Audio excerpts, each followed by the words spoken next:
talk of the town this week has been the New York Times piece, "Trump Taps Palantir to Compile Data on Americans." You've likely seen mixed reactions online, with people saying, "There's nothing to worry about here. Palantir is a right-wing surveillance agency." Others are screaming from the rooftops that this move signals a Patriot Act 2.0 across the country. Let's take you through some of that New York Times piece and the history of how this all came to be before we give you some of the facts about Palantir. In March, President Trump signed an executive order calling for the federal government to share data across agencies. And I will pause here and say many were warning at this point, and a lot of people were not listening, but I digress. Raising questions over whether he might compile a master list of personal information on Americans that could give him untold surveillance power. Mr. Trump has not publicly talked about the effort since, but behind the scenes, officials have quietly put technological building blocks into place to enable his plan. In particular, they've turned to one company, Palantir, the data analysis and technology firm. Well, Palantir is a lot more than that. The Trump admin has expanded Palantir's work across the federal government in recent months. The company has received more than $113 million in federal government spending since Trump took office, according to public records, including additional funds from existing contracts, as well as new contracts with the Department of Homeland Security and the Pentagon. In brackets, this does not include a $795 million contract that the Department of Defense awarded the company just last week, which has not been spent. Representatives of Palantir are also speaking to at least two other agencies, the Social Security Administration and the Internal Revenue Service, about buying its technology, according to 6 government officials and Palantir employees with knowledge of the discussions, it says.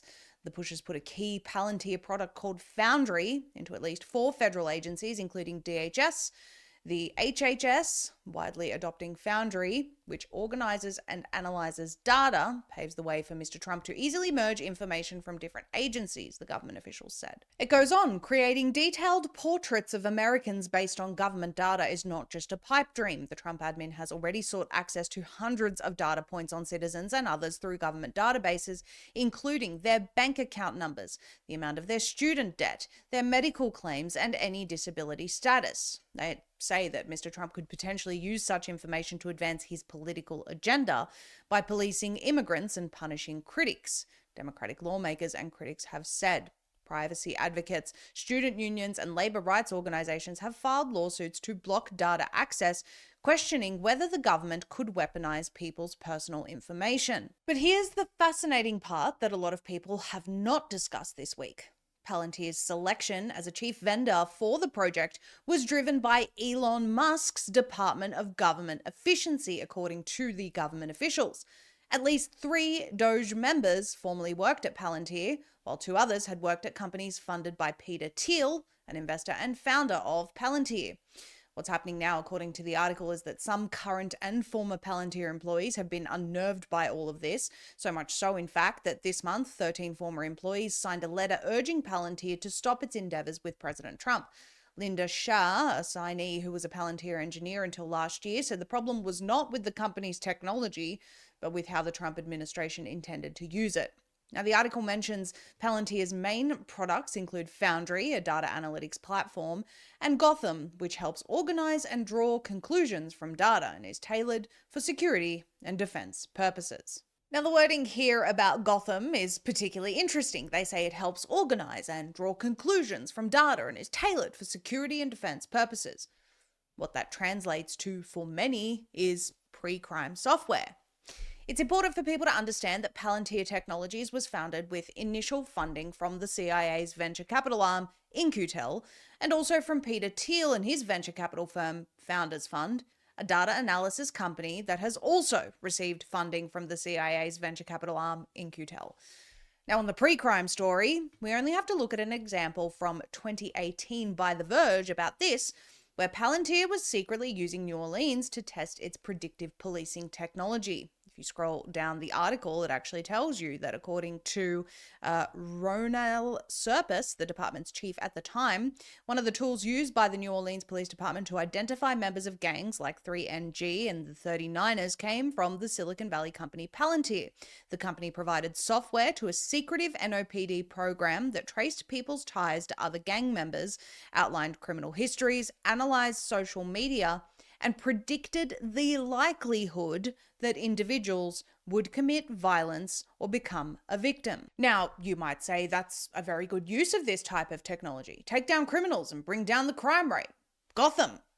Or you may say, how long before this is weaponized against people for their speech online, their political ideology, their willingness to organize to stop unpopular legislation, wars, the list goes on.